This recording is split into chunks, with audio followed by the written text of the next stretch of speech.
Welcome to A Fork in Time, the alternate history podcast.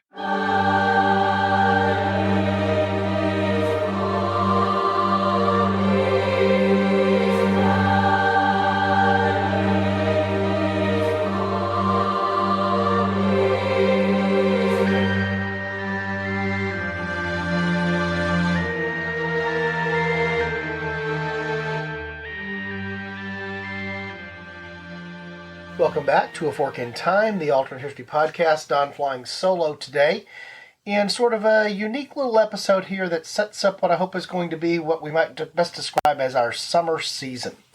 We've been talking about over the last month and a half that we have a lot of stuff in the works, including the new podcast that we're starting to roll out, The Room Where It Happened, some of the other things that we're doing here for A Fork in Time, and some of the things that we're going to be doing exclusively for our patrons over on Patreon. So we have a lot of things working. A lot of things working for what we're going to be doing over the course of the summer, and that means we're actually a little bit off in terms of our normal production schedule as we're getting all of those things lined up. So, coming to you with a little bit of an apology today, but also a little bit of an explanation about where things are, and hopefully a little bit of a better understanding about where things are going to go. So today we're going to dig back into the archives, and I'm going to pull out an episode that I think is one of our underrepresented episodes. Back from the archives, one that I think is one of the better episodes that probably just hasn't been found by maybe some of our new to the podcast listeners. So I apologize for those of you that it becomes a repeat for. You can certainly skip over that part, or maybe you'll listen to it again and see how far we've evolved or devolved as a podcast moving forward. But before the break and after the break, we'll slide just right into that particular episode. I want to take a couple of minutes to sort of bring you up to speed on what to expect during the summer. Recording here in the latter part of May, and beginning with our release that would be on Memorial Day weekend, our goal is to have a consecutive set of entirely new episodes that runs through the entire summer. And that includes some of the additional things that will be exclusives over on, they're exclusive for our patrons over on Patreon, and of course the first episode in June of The Room Where It Happened. So a lot of stuff is going on with that. So in the area of housekeeping again, before I turn this over to the digging back into the archives, just a couple of things to begin with. First, we are still looking for folks who want to be a part of and participate in either of the podcasts. That's here on A Fork in Time or in The Room Where It Happened. If you're interested in that, you can certainly go to our website. Right now, the website is the combined website of aforkintimepodcast.com. You'll see the links there that where you can express your interest in joining the team. And we're looking for folks who are in all types of roles. We always continue to look for folks who want to be hosts and be represented on the air and bring their ideas, but there's all types of roles that folks can play. And we're looking to expand the size of our team so that we can continue to make A Fork in Time something that grows a community, but also at the same time we're continuing to gear up for the new podcast, which I'm getting excited about, which is The Room Where It Happened. The second thing I want to mention is that thing that relates to Patreon and to being a patron. We're going to have the content there that's going to launch off here. Also, probably in later June, early July, it's been well planned. We just got to get executed on the episodes themselves. And that's going to be a look at a longer series that focuses on further back in time. And that's going to be looking at the late Bronze Age collapse. And so one of the things you'll see here in the coming weeks on the main feed is an introductory episode to that will actually probably be a special episode. Won't fill one of our normal slots. That'll sort of set that up. But those series of episodes are going to be exclusively over for our patrons on Patreon. And so in order to hear those episodes, you would need to become a patron. You don't have to do that with a large amount of money. Basically, any pledge or any ongoing support there will take care of you. But if you want to learn more about that, click on the link on the main website or the link that's found in the show notes here, and that'll get you connected over. That way you don't miss any of those episodes. Right now the plan is for a 10-episode run. I'm excited about that because it's looking at a different period of history than we normally focus on and that we're engaged with.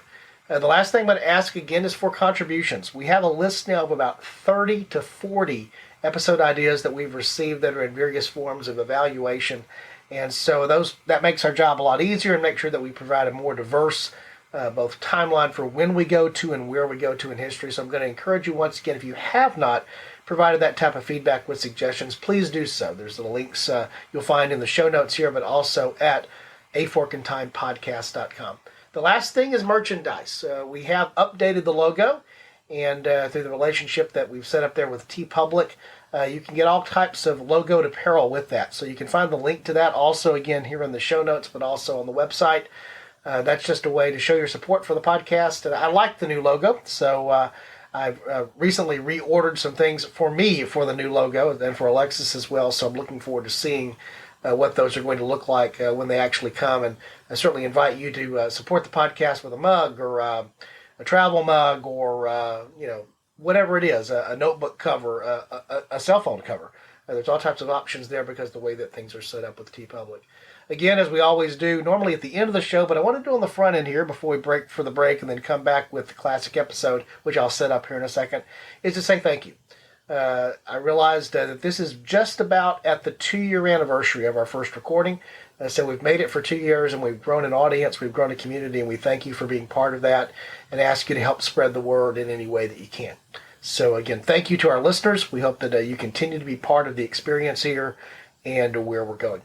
Setting up the episode that I've gone back into the vault for, we're coming up on actually the start in North America, and then those of us that face the Atlantic and the Gulf of Mexico, as well as our friends down in the Caribbean, on the Atlantic hurricane season, which officially begins on June 1, although a lot of effort being made to change that. The new date will probably be May 15 next year. So I wanted to dip back into our archives and pick up one of the episodes that we did last year during our Hurricane History Focus. And it's actually one that's near and dear to me. It's actually one of the least listened to out of that stream of episodes, so I thought it would be good to expose some of our listeners to it. That's going to be talking about the great Galveston hurricane of 1900 as the what-if scenario. So the classic episode I'm going to dip back into that you'll hear initiating after the break is that episode. And that's the episode that focuses on the 1900 storm in Galveston as part of our hurricane history focus from last year. So again, I hope you enjoy this dip in. Hope that some of the things that I mentioned there might be something that you're able to do and that you have some interest in terms of how we set the episode up. And starting next week with episode 108, we're going to be on a long burn run of new episodes with a lot of new people, a lot of new topics, and then, of course, the parallel things that are going on for Fork in Time in the Patreon world, as well as there in the latter part of June, the first episode of The Room Where It Happened. So a lot's happening here in the Fork in Time podcast community that I'm excited about. And now this is the part where I shut up, let us fall into the break. And for those of you that haven't heard the episode before, I invite you to stay tuned after the break when we dip back into the vault for that episode from the past. Thanks. Don and Alexis, taking a little break from the podcast today because we talk all the time about what are we trying to build out there, Alexis? A community. A community. A community has more than one element to it. Mm-hmm. So one of the things that we've come to enjoy over the course of doing the podcast here for slightly more than a year and a half now, wow, is getting to know people that have found us on the web and have not become listeners, but also become contributors and become some of our friends in the podcast community. Recently, we featured him on one of our episodes, and we were featured on one of theirs. We had a chance to encounter Brody Burton. And Alexis, Brody has a podcast, and what's it called? Imagine If. Imagine If. And so we wanted to once again just mention that, again, in the spirit of what we said we're all about, being true to that, we're about a community. So we're suggesting to you again, if you found our podcast and you like it, but perhaps you did not hear the episode that had Brody, you're having a chance once again to hear about Imagine If. One of the things that astonishes me about Brody is a young man. Brody is, I think, a freshman in high school. And he's chosen to do this at a very young age, and he's doing it very well. So it is worthy of encouragement and worthy of us suggesting that you want to be a part of that. So you can find it. Do a Google search. There'll be a link in this particular show and in other show notes. There's a link on our website. So if you go to www.aforkintimepodcast.com, you'll find links that'll get you to Brody's podcast. But again, we want to be sincere about saying that we're looking to build a community here. So part of that is pumping up and suggesting there's other things out there. And Brody's podcast is different than ours. You may find you like it better or worse, or just that it's different. But we would encourage you to check it out. Absolutely. Welcome back to A Fork in Time, the Alternate History Podcast. Don being joined again today by Alexis. Glad to have both of us here in the same room recording. We don't get to do that frequently. Yeah, not virtually. Yeah, so it's a special treat for us. And you also get, as we talked about a couple episodes ago, you get 2 people piloting the craft versus 1, which we think is a big plus. So now we are in episode 3 of a 4-part episode. What are we focusing on, Lex? Weather. Weather. Weather has nothing to do with history. Oh, yes, it does. Yeah, as we've discovered up until now, we covered in 2 episodes ago the Spanish Armada and its impact from weather. The last episode we covered the saving of Washington in 1814 by a storm. In both instances, weather was a player in the game. As Alexis teased at the end of last episode, what's different about our episode today? Today's episode, the weather is the event in history. Yeah, the weather is the event in history. In fact, the event that we're talking about in history still is recorded as the deadliest natural disaster in U.S. history. Yep. And it's near and dear to both Alexis and I because of where we both were born and actually now where Alexis lives. Yep. And so many of you know that we are from the area of Texas, most predominantly known or identified with the big city of Houston. But Houston is a little bit inland from the Texas coast. If you're going to go to the quote-unquote beach, I use that term loosely for all of our listeners around the world. We have a beach, but it doesn't look like your beach for the most part. We'll put it that way. It has sand. It has sand. By water. Yeah. And the water occasionally is blue, perhaps. Fish. Yeah. But if I'm in Houston, I'm telling folks that I'm going to the beach for the day, where do they presume I'm probably going? You were going 50 miles south to a little town called Galveston. Galveston, Texas. And while it probably is a little more well-known globally than I imagine it is, I don't think probably everybody would even know that, especially if you're not a native Texan or if you're not from the United States. But Galveston is, as Alexis said, it's about, the city of Houston basically stretches into Galveston now. It's all one large metropolitan. You can drive 4 hours from Houston to Houston. Right, exactly. It's still a major metropolitan area. But Galveston is unique in that it is down on the Gulf Coast, the Gulf of Mexico coast, and it's southeast of the city proper. And for most of us that are driving, particularly in where we live in the Houston area, we can be there in less than an hour, all things being considered. And it actually is where Alexis now lives. She lives in Galveston. So she lives away, but she doesn't live that far away.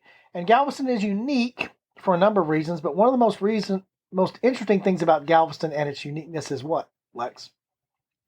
It's an island. It is an island. Yeah. And so when we talk about Galveston, we talk about the city of Galveston, but we're also normally talking about Galveston Island. And in Galveston County. Right. So the city of Galveston proper is not on the mainland, but it's actually on a small island that is very close to the mainland. It's separated by 2 miles. 2 miles. Today it's crossed by a roadway, a causeway that allows you to continue to drive directly off of the mainland, across the causeway and the bridges and onto the island itself. But in the time that we're going back to, there was no causeway. Correct. There was a railway that did cross over. But Galveston Island and the city of Galveston were separated from the mainland. And we're going to spend a little bit of time talking today about the Galveston that was, and I think more importantly, the Galveston that is, and the Galveston that could have been. Definitely could have been. And it's an interesting journey, and the key actor in that whole story about what was, what is, and what could have been is an event that happens in September of 1900 when Galveston is struck by the 1900 storm.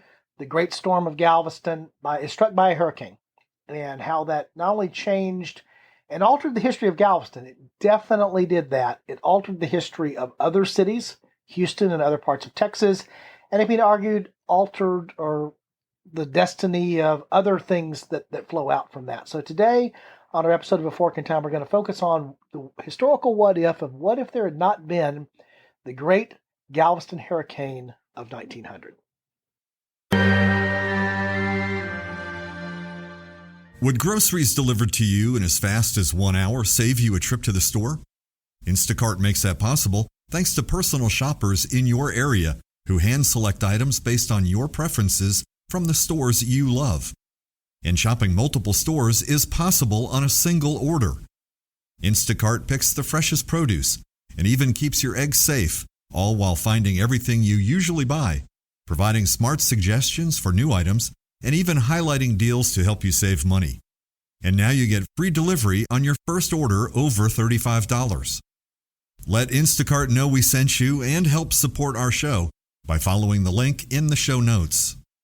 Instacart. Groceries delivered in as fast as 1 hour. So we mentioned that we are talking about the Galveston Storm of 1900, the Great Storm of 1900. There's several different monikers that this storm goes by, but just some quick kind of bullet points about the storm. It was, in modern measurements, it was considered a Category 4. Of course, this was way before the time where we categorize storms and we name storms, but in modern equivalents, it was considered a Category 4 storm. And winds for the storm were averaging somewhere between 140 to 145 miles an hour. I've seen some different spans there, but very windy to get up to that Category 4 designation for what this storm was. And it made landfall early in the morning on Galveston Island on September 9th of the year 1900. Okay. A couple of things here I've mentioned before that I work for a company that focuses on weather. So a number of my colleagues are actually the tropical weather experts globally for the organization that I work for. So one of the benefits that I have each and every day when I work is I get to talk to meteorologists of all ilks who are very skilled, but I particularly get to talk to our tropical weather meteorologists. And so I like to say that a couple of my colleagues there forget more every day about hurricanes than I will ever know, and that's probably a true thing. And any of them probably should have invited one of them maybe to join us for this. That would have been an interesting thing to get their perspective on this. But one of the things I know because of doing what we do, we so often focus on tropical storms, tropical weather, hurricanes by their wind fields. And Alexis mentioned the strength of the winds here. The storm, we're just going to call it the storm, the 1900 storm, because we don't have a name for it really. It's sometimes referred to as the Great Storm. You occasionally hear the term the West India I've never heard that. hurricane. I've heard that. Maybe that's because I get to hang around in meteorological circles. But it was a strong, by modern standards on the Saffir-Simpson scale, Category 4 storm. That scale that we use, that Category 1 through 5, this is for free. There will be no test at the end, is purely based upon wind intensity. So when we talk about Category 1, 2, 3, and 4 hurricanes in the Atlantic Basin, we're using a scale that focuses entirely on wind. Wind is a destructive thing. There's no doubt about that. And 135, 140, 150 mile an hour sustained winds are very serious factors. But the thing that was the most deadly about the Great Storm of 1900 was not just the wind, but it's the thing that accompanies a landfalling hurricane, and that's the storm surge. Yes. And so we're going to spend some time talking a little bit about the destruction today, and it'll also play to the historical what if, because one of the reasons this storm was so destructive is that at that time, Galveston basically is a very low, elevated barrier island that is directly exposed to the Gulf of Mexico. Yes. And so when the storm arrives, not only packing those sustained winds in the middle of the night, which is a scary thing, it's also bringing with it a very destructive force known as a storm surge, a wall of water. That will surge over the island, and many of the folks who died did not die from being hit by debris. They did not die. They died by drowning. Because depending upon where you were on the island, we're not just talking about several feet of water, but tens of feet of water that came very quickly. The surf was exacerbated. A very, very, very precarious situation. Again, also happening in the middle of the night. So when we talk about the intensity of the storm, don't just think wind. A lot of times when you think about hurricanes, you think wind, but the very dangerous aspect of the storm still is the very dangerous aspect of a storm today. All this is a public service announcement brought to you about tropical weather, is being aware of the storm surge. And the 1900 storm is a classic example of what an unchecked, strong storm hitting the coast in just the right way can do in terms of destruction and damage. Yeah, we've talked, and we'll get into this a little bit more, but also the island was very flat. It was very close to sea level. So that was a problem before the storm, but then you have these tens of feet of water washing over the island, and the island was very, very low. So you have those sustained winds, you have a very low island, and you have walls of water Right. washing over it. And there have been a number of excellent books. There was a number of excellent documentaries. I'll actually try to find maybe some links to YouTube things, because this is one of those things better visualized perhaps than just described. But there's a book called Isaac Storm, which is somewhat famous for telling the story. It's named after I can't remember his last name now. He was the chief meteorologist for the National Weather Service Bureau there, whose first name was Isaac. Yes, and I can't remember his last name either. I want to say it's Isaac Klein. I'm going to look up here very quickly on the thing to see what's there, but it's referred to as Isaac Storm. Another great book was A Weekend in September, which also describes the events, because this happened early in September. But we won't spend as much time on the podcast today talking about the actual storm event itself. That is worthy of an entirely different treatment. Again, this is not the weather podcast. This is a historical what if podcast. So we want to talk about the historical what if of the 1900 storm.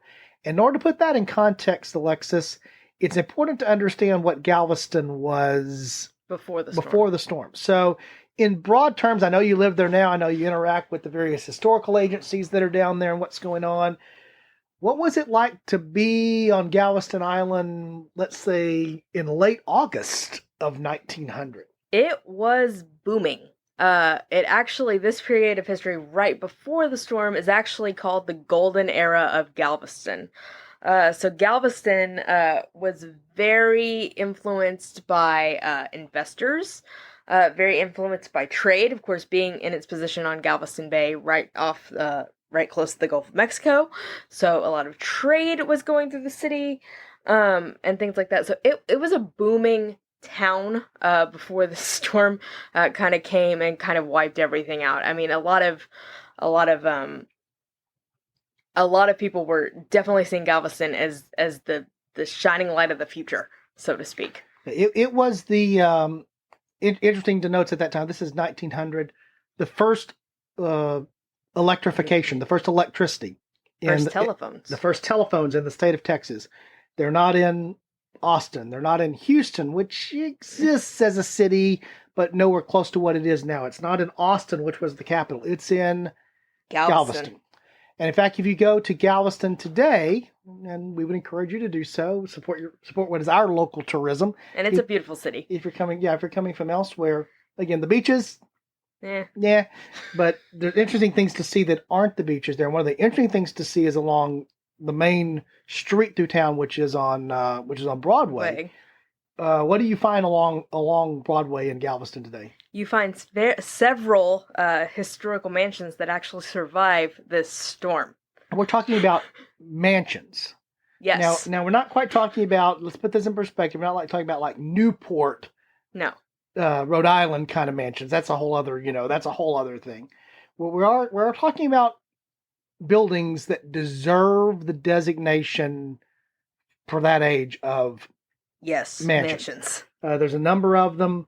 One of them is the Moody Mansion, which is probably well known there. There's another one that's actually called Bishop's Palace. It's probably my favorite. Yeah, which was actually given over to the Galveston Archdiocese. Yeah. Archdiocese, and so it became the residence for the bishop.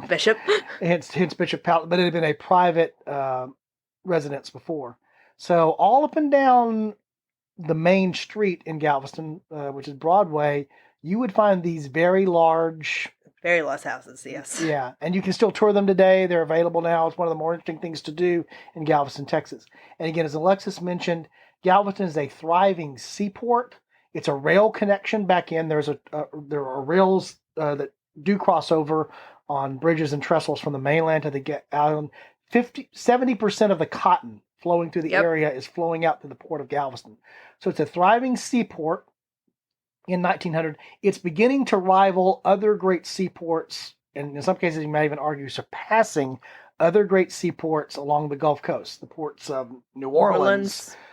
Mobile, Pensacola. These are all being rivaled by Galveston. Galveston is a city on the rise. Galveston is the city on the rise in the state of Texas. So literally a week before the storm, going down Broadway, you would have seen these newfangled thing called electric lights.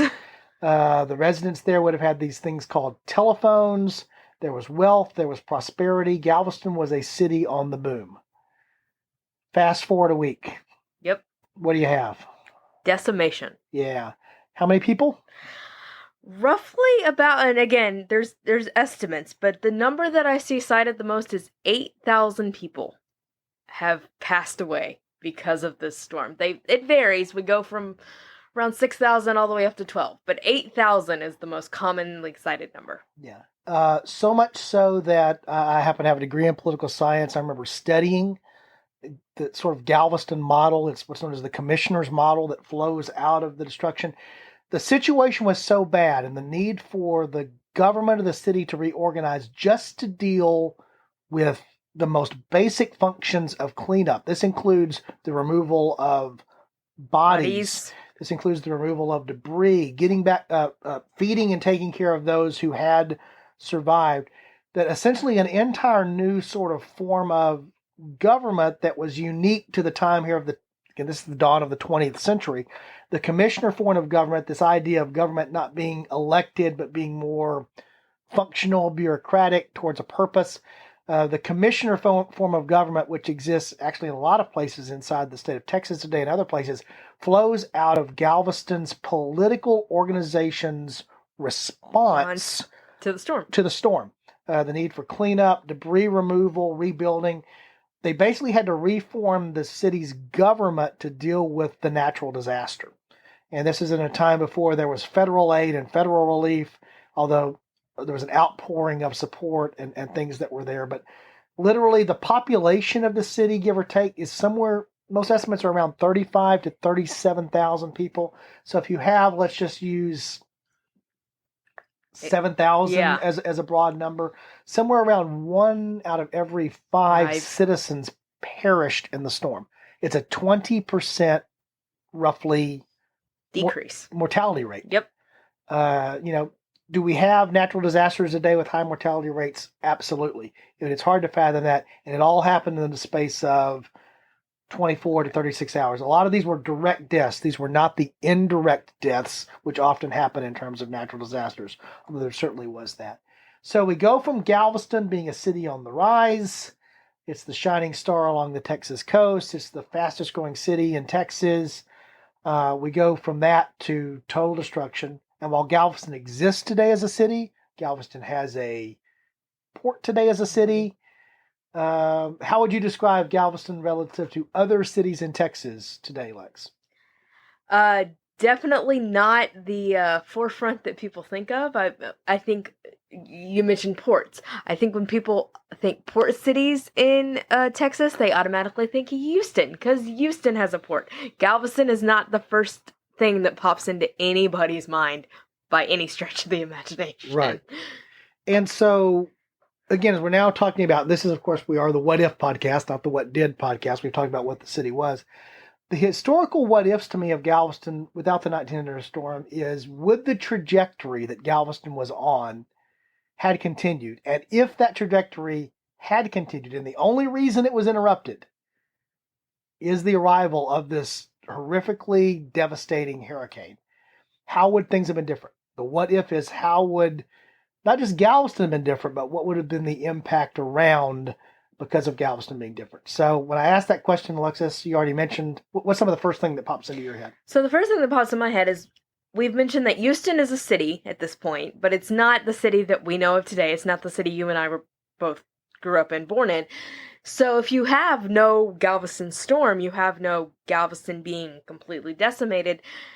Does the growth from Galveston continuing on this upward trajectory, does Galveston kind of spread northward and spread inward so that Houston kind of gets eclipsed, and we could have been growing up in Galveston, but Galveston, as it was the bigger city, because it had kind of grown and prospered and kept going, kind of overtook and encompassed Houston, because Houston was the leader city right at the time. I think, to me, that's the most obvious what if, is that the rise or the continuation of Galveston would have come at the expense of something else. Right. And so the most logical thing, because of their closeness in terms of geography and how they, we sometimes refer to the Houston Galveston area Yeah. now. Their Galveston, yes, it's a separate city. It's in a separate county. It's 50 miles from parts of Houston. It's 70, 80 miles away. Right. But still, it's close. It's the greater Houston Galveston area. We said we'd be talking about today about the greater Galveston. Fill in the name of another, city. Houston today, without getting off into mapping of the Houston area. Especially if you're listening somewhere outside the United States, what do you care, right? There are very large suburban areas that are around the city of Houston. Very large cities that standing on their own. A large city, Sugarland. Pearland, Katy, the area that's known as the Woodlands. These are all very large. If you just set them out separately, if you could pick them up, lift them up, and set them down, would be very large cities. They're part of the greater Houston area. Imagine that instead Houston is one of those types of cities to the north of Galveston.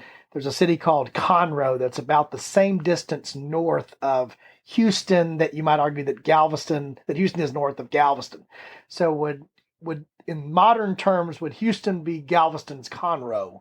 If we were, just to put that into perspective for those of you that are from the area and realize that's one way that I think of it, is how that would have played out. And I think Alexis hits upon a very key point. Houston has one of the largest ports in the world today. It's a port. That port is unique in that it's actually an inland port. Yep. It's removed. Galveston is at the foot of Galveston Bay, which is a fairly large but fairly shallow bay. The average depth of Galveston Bay is something around 6 feet. Yeah, it's not very deep. Not very deep. And it's fed, at least on one side, by, we have a lot of these in the Houston area called bayous. Or bayous. Bayous, whatever you want to call them. Sometimes referred to as the Bayou City. One of those happens to be a large bayou called Buffalo Bayou, which runs through downtown Houston today, proceeds out to the east, but in the 1920s and into the 1930s, that bayou underwent a tremendous transformation as a result of a federally funded project and the Army Corps of Engineers turning it into not just a bayou, but turning it into the quote-unquote ship channel. And the Houston Ship Channel actually begins, or technically the Houston Ship Channel runs through the middle of Galveston Bay. Mm-hmm.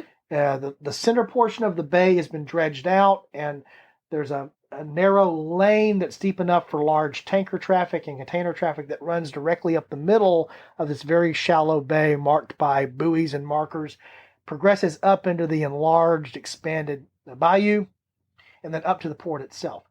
The proper part of the port of the city of Houston, which actually is not far from where I grew up at all and where I live today, is some 50 to 60 miles inland from Galveston. And the port of Galveston. By far, the port of Galveston is a large port today, but by far the port of Houston dwarfs the traffic for the port of Galveston. Definitely. So Houston, as a major metropolitan city, one of the largest cities in the United States, one of the largest and fastest growing cities in the entire world, is greatly driven by its port. So one of the immediate what-if arguments is, if there was still a big port in Galveston, why do we need a port in Houston? Yeah, and so what do you think about that? I think there's two scenarios. One, there's never a port in Houston built. I think there also could have been this scenario of it. They're almost like sister ports. It's like Galveston is the much bigger port, and there's kind of this secondary helper port, for lack of a better term for it, I guess, in Houston, where Galveston is taking the majority of the traffic and the majority of the ships, but Houston is kind of this overflow port, so to speak. Or where things that are unloaded at Galveston are transferred to smaller vessels or transferred to rail or whatever they're transferred to and begin to work their way in, and they pass through Houston after they've passed through the port of Galveston.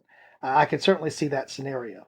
So when you look at things that way, you have a big scenario where Again, Galveston is a much larger city. In my mind, the easiest way for me to imagine this, what would have happened if Galveston had not been devastated by the hurricane, the easiest thing to imagine is that sort of as we've already talked about here, the fates of Galveston and Houston would have been switched or flopped.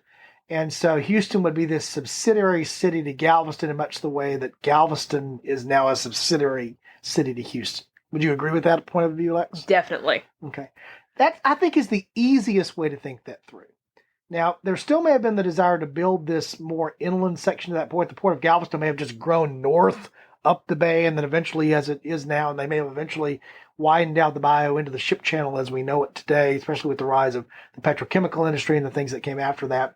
So you still may have a similar type of port complex, but again, I think it would be called the Port of Galveston. And so it'd be a very different thing there. There are things that arise, though, inside the city of Houston that I wonder sometimes whether they would have arisen to the city of Galveston. One of the other things that maybe a lot of people do know, Houston is known for its, among other things, it's certainly known for it being a port. It's known for being the space city. First words from the moon were Houston. Well, at least that's the first words that we heard from the moon. I have a theory that off mic, Neil and Buzz did a big wahoo, we've landed. But the first ones that we hear are Houston. We're familiar with that. Maybe the title of this episode is going to be Galveston, We Have a Problem. Instead of the famous, Apollo 13 line referring to mission control, which is actually not even technically in Houston. In fact, it's almost closer to Galveston when you think about it. But yeah, going along that whole line, Houston is known for all things. Houston is also well known for having a very large medical center. Mm-hmm. In fact, the medical center here in Houston is, if you were to break it out, I remember seeing this statistic or hearing this delivered in a presentation probably a decade ago. The office space in the Houston Medical Center area, if you broke it out to be its own unique downtown in the United States, would be the ninth largest downtown in the United States by the just office space footage. Some 250,000 people go to be treated and work each day in the Houston Medical Center. One of them is my mom. Yeah, exactly. That's why. And so Houston is well known for the Houston Medical Center. Would there have been a Galveston Medical Center in terms of the what ifs that were there? Yeah, and definitely there is a hospital down in Galveston. There's a medical school down in Galveston. My mom went to medical school in Galveston, and it's funny. UTMB, University of Texas Medical Branch, is the school and hospital that's down in Galveston. As we're still in the midst of this COVID thing, my mom made the comment at the beginning of it, and she's like, if you're gonna get sick somewhere, Galveston's a pretty good place to get sick. It's a research hospital. So she was like, I actually feel okay that you're living in Galveston at the time.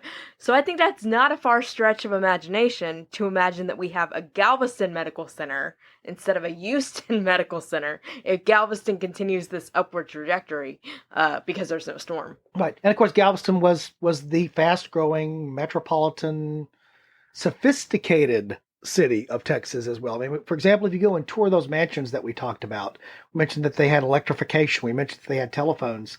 The word is opulent. They are opulent. Bishop's Palace, which is a beautiful structure. It's a beautiful structure. These were, they weren't quite Newportish kind of mansions. I use that as an example, but they were opulent. These were wealthy folks. These were wealthy traders that lost their fortunes very quickly as a result of what happened with Galveston. So, again, the immediate easy thing to think through is this scenario of the what if of Galveston continues to be on the rise, and if Galveston is on the rise, it eclipses its sister city to the north, Houston, and changes things in a way there. To me, that's the easy what if of the 1900 storm. I think there's a more interesting concept to think about for the 1900 storm, which is it's not the case that Galveston has only ever been hit by one. Oh, definitely not. Hurricane. So one of the things that runs through my mind, I want to hear your thoughts first. We didn't even talk about this off podcast. We're all getting this in the real time. What do you think would have happened if there's no 1900 storm, but other storms have come later? Most notably, much later, there was a storm in the 20s, but more lately in history here, a storm called Hurricane Ike, which happened in 2008. So imagine the scenario where there's no 1900 storm, but eventually Galveston at some point in its future, I'm going to look up here when the Galveston hit was. I want to say it was in 1928. really helpful to have my colleague Chris Aber here right now because he could tell me that in a second. But imagine that it's hit by a later hurricane.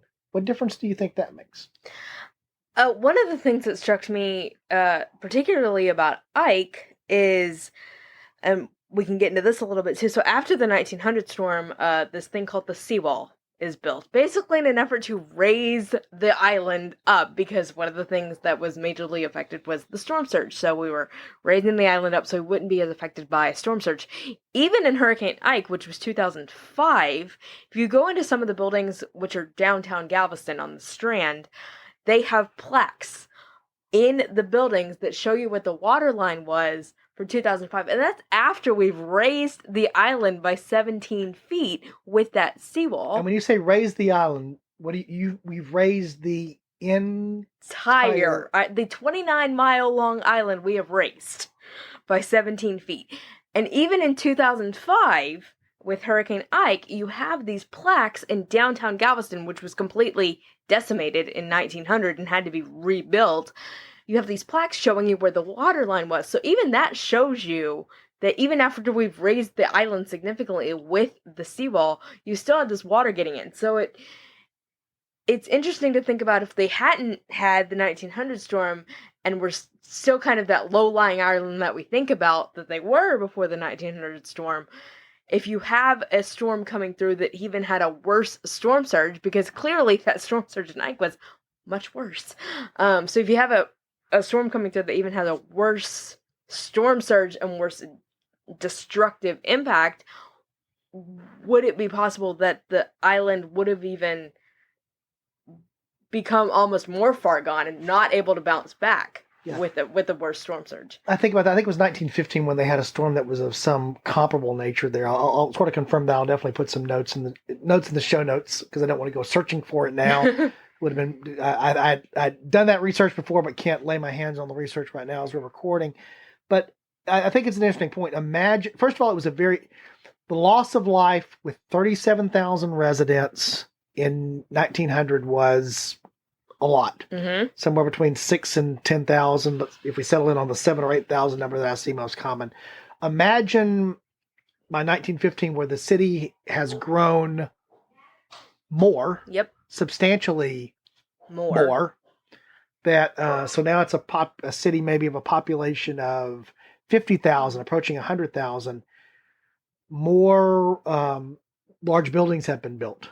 More commerce is there. It's a city that's thriving. Yep. So imagine that city gets hit by a storm. Again, without the seawall, without the raising of the island that has taken place. If you imagine that scenario, the potential loss of life much greater. You easily could have a loss of life that easily stretches into the tens of thousands of residents, and the destruction of property being even more so deadly. In fact, if we think about people that may have been trapped on higher floors of now buildings that have grown up in terms of their height, all the things that go with that. To me, one of the interesting what ifs is it's easy to say, well, if there's no 1900 storm, and you almost assume, well, it dodged the one bullet that was ever fired at it. Nope. Which is not true. And so if there's no 1900 storm, I think one of the immediate places that you tend to go and have to think about is it was inevitable. It would have been inevitable. It was inevitable. A storm was going to hit the island. Yeah. And so if a storm hits the island, once it's had the chance to grow more without having endured the tremendous hardship and the things that were done after the 1900 storm that we know of at Galveston today, you could have had a scenario when we talk about, we not talk about the Great Storm of 1900, we may talk about the Great Storm of 1915. Right. And we talk about it in even more destructive terms than we do about the storm of 1900. Now, of course, eventually you do have some of the benefits coming along. One of the things that made the 1900 storm so bad is meteorological capabilities. Satellites don't exist. Advanced warning doesn't exist.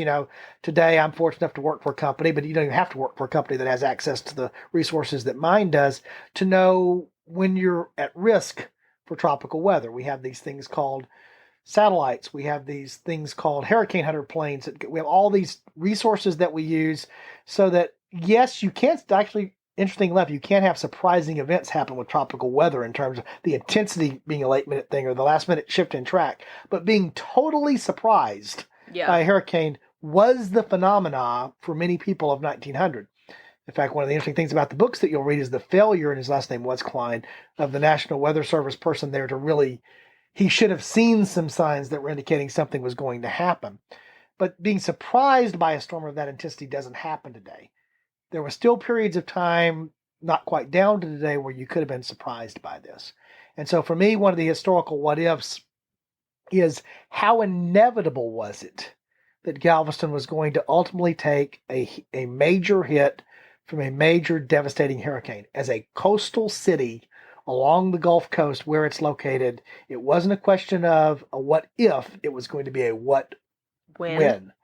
And so, whether that's 1915 or a subsequent storm, or even down to Hurricane Ike in 2008, or... I said 5 earlier, it was 8. 2005, another big year. Another big storm. Yeah, another big year. But to me, it's not a question of would it have happened. It would have happened, but what would it have meant? And again, without the benefits that were derived from building a seawall, from raising the height of the island, from having modes of getting off the island that exist now that didn't exist, all the things that have happened, plus the improvements in technology. Right. Yeah, that was a big thing after the storm hit. It obviously knocked out those rail lines that we were talking about that connected the island to the mainland. So you even after the storm hit, you even had problem getting word to the mainland that something had happened, because people in Houston were like, yeah, it was going to rain a little bit, but I think they'll be fine. And then a couple days later, it was like, oh, this is bad. Right. And in fact, one of the things I think that's interesting to note is that we often hearken back to the 1900 storm. I mentioned how much better technology and meteorological support, all the things that happen now, but it's because of thinking back to what it's like to not have that type of thing that technology came along, science came along, and things were allowed, but people were thinking in terms of we need to have ways to detect and to know and to track. So I think one of the things that actually happened as a result of the 1900 storm, one of the positive things that the what if does not negate, is that there was an advance in the science and the realization that there needs to be a better method for dealing with the fact that these threats are real, because Galveston was not the first coastal city to be struck by a major hurricane. It was not going to be the last, and so there needs to be something that's better put in place to deal with the scenario. Right. In fact, there's a couple of other interesting, I'll throw them in here because they sort of aren't really the what ifs, but they fit well. One of the last major responses by the founder of the American Red Cross, Claire Barton. Was to the actual event there in 1900, and we talked a little bit about the historical what if. We talked about the fact that it was because of Galveston's devastation that helps Houston rise. It's in 1901 that the Spindletop discovery happens for oil, and so when it's time to have a port that's going to support that, Galveston is gone.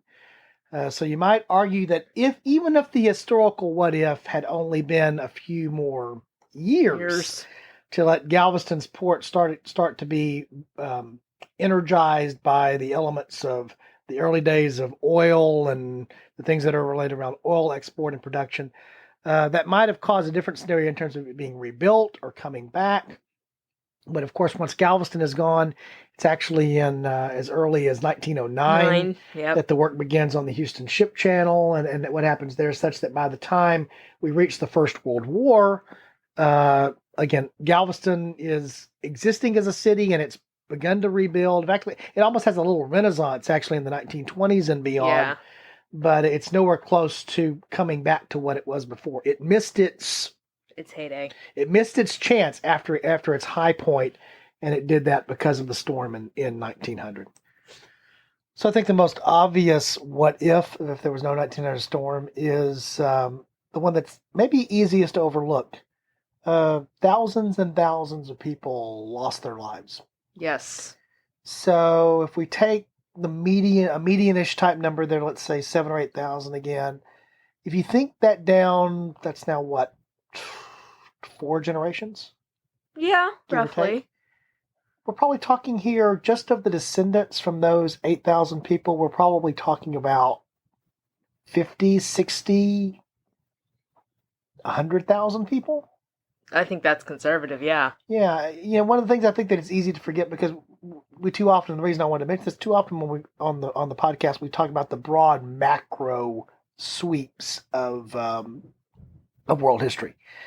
I can't say for sure. I'm sure I probably have met somebody, but I can't think of anybody that immediately comes to mind who had a relative that I know, even though we're so close geographically to this, who lost their life. My great-grandfather died in the... Yeah, the 1900 storm. I have no doubt that I know people who can make that claim. We probably just never, that subject's never been directly broached. But, when you start thinking that through, okay, what were the big impacts on Galveston or Houston or the economy or ports or all of this? That's great to talk about. That's sort of interesting. But the realization here that there's probably 100,000 people that don't exist or were directly impacted by that historical what if. I know we are guilty so often because, again, it's easy when it's hundreds of years ago to talk about these big broad sweeps of history to forget that it's the individual stories. Yeah, one of the things that strikes me is, again, I live in Galveston, so I kind of live with this event pretty much every single day of my life in some aspect. And I remember some friends of mine and I were in downtown Galveston. We walked into a building that was built relatively close. Actually, it's a building that survived the storm. And we're in the first floor of this building. We're looking at these photos, and a lot of the buildings that survived ended up being morgues. And so we're looking at these photos, and one of my friends who was with me, it kind of clicked in her mind as she's looking at the photo. She's looking around the room. She's looking at the photo. She's like, "That's where we're standing. Like where we're standing right now was wall to wall bodies." And that was kind of a very sobering and a very, very harrowing realization to realize that it kind of brought you back to the reality of the situation, that there was no place for these bodies to go, so they had to end up in these buildings, and where we were standing having a great time was a morgue. Right. Yeah. And so I just mentioned that, I think it's important for us to remember so often when I think it's true of any student of history to realize that history happened to people. Yeah. And so when you start talking about, the big flows of history, I remember a conversation here recently talking about the number of Soviets that died in World War II. It's a staggering number. Oh, yeah. Civilians plus soldiers, somewhere in the order of 28 to 35 million, depending upon which number you believe. Those numbers actually get so large that we have difficulty personalizing them. Mm-hmm, yeah. And, part of where I bring that back to, I don't want to get on a soapbox or feel like I'm preaching here, but as we're in the midst of the COVID situation that we are right now, in the United States, and certainly we know we have our listeners globally, this is a global thing. It's a global pandemic. But the United States just surpassed the 100,000 mark for deaths. It's a sobering number. When I hear that number, I respond to that number. I know a few people indirectly who are direct deaths. Certainly know who they are. Yeah. It changes the impact. It's not 100,000. It totally does. It's not 100,000. Now it's one. Mm-hmm. So again, when you think back to the historical what ifs, there are families out there who have a very different personal what if story. And if you think back through what so often happens in history, there's someone who didn't survive or a descendant of somebody who didn't survive who may have had a larger impact on society. Yeah. Every life matters, but may have had a larger impact on society that we'll never know. That's the hidden what ifs of history so often is, what could have been, was there somebody that was on Galveston Island who 10 years ago would have, a descendant of theirs would have come up with a cure for cancer? We don't know. Those are the hidden what ifs of history. I just want to mention that here because we don't spend a lot of time talking about a natural disaster in our historical what ifs. This is unique in that respect. Right. And understanding that natural disasters have impact. I think back to the events of 9/11, which we did sort of talk about. Those were families. Those were people, people that don't have fathers, people that don't have mothers, people that lost sons and brothers and spouses and all the things that go with that. I just want to make sure we point out as a podcast, it's easy for us to talk about the big sweep of history and, 8,000 people, just mentioning as a number. Those are 8,000 individuals. And particularly if you watch some of the documentaries or other, things that have been done just on this storm, the 1900 storm, I think of the orphanage particular situation. Oh, yeah. Watch something on that, you will be moved. Oh, yeah. Hands down, you will be moved. And I think it's important for those of us that are students of history to not play the parlor game of what if as often as we do, but actually think about what it really meant for somebody's individual what if.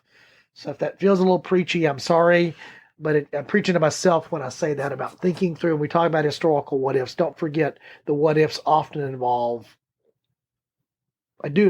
people. Yeah, it's so easy to dehumanize history. Right. And think about it in terms of broad, strokes. Well, those broad strokes are made up of individual brush strokes and individual elements of the brush. So I just want to mention that. I recognize that. I'm thinking about that particularly because this is a story about, as you said, the hurricane is the story. The fact that Houston grows instead of Galveston, okay, that's an interesting thing to think about. But there's a human story, there's a human toll that goes behind the scenes. So, any other thoughts before we close out, Lex? I think we've pretty much covered it. It's just as I said, I live in Galveston. I deal with it every day. I drive down the seawall at least once a week, if not more than that. I'm in these places. So again, it is a good reminder to kind of stop and just think about the fact that so many people were affected in these places that I just kind of walk by, drive by, casually interact with. It's a sobering but a good reminder. Yeah. Even thinking about the seawall itself, which is a predominant feature on the island. You can drive down the seawall. I think you discovered the little hidden fact of this, the sidewalk on the seawalls. Yeah. Apparently the sidewalk on the seawall is the longest in the world. Yeah. The reason you can't directly walk onto the beach for much of Galveston Island, particularly the east end of the island, which is what's protected by the seawall, is walking directly onto the beach, which might be a nice thing, is a deadly thing. Right. In fact, there are stories can be told when my wife was doing her medical studies down there and was working in the emergency rooms, people rode their bikes off of the seawall and fell and came into the emergency room because of that. People have driven off the seawall. And why do we have this, 12, 14 foot tall thing? Well, it's because without it, even more people would be at risk or die. So it's just the element of what's there. So again, we thank you for joining us here on A Fork in Time as we conclude the third episode of our 4-part series. One more to go about the impact of weather and particularly hurricanes on history. We hope, I don't know if enjoyed the right word, I hope you found enlightening, thinking about what would have happened if there had been no great storm of 1900. Would the Galveston that we know today be different than the Galveston that would have arisen? I think the answer is most definitely yes. Yes, yeah. There may be, I may be a baseball fan of, maybe they're the Galveston Astros, but maybe they're the Galveston Galaxy because of wanting to have something that's a nice, still space themed, but something that's entirely different because Galveston would be that large city and not Houston. That's some of the small things that are there, but some of the real things that are there.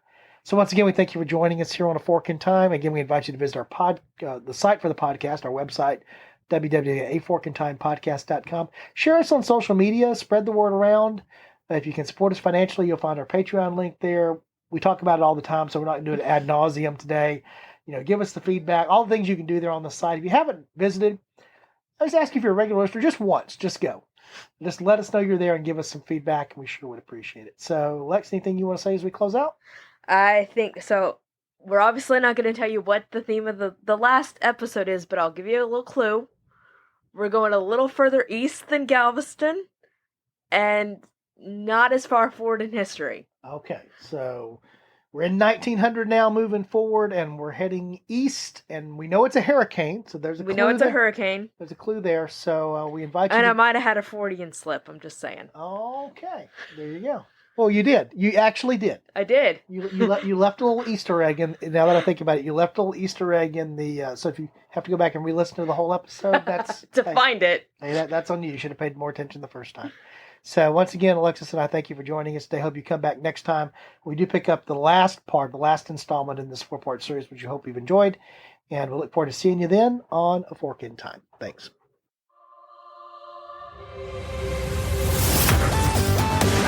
Thanks for listening to A Fork in Time, the alternate history podcast. Learn more and provide feedback by visiting our website at www.aforkintimepodcast.com. Connect to us on Facebook at facebook.com/aforkintime or follow us on Twitter at AFIT Podcast. If you want to support the show financially, visit our Patreon page at patreon.com/aforkintime. We hope you will join us next time.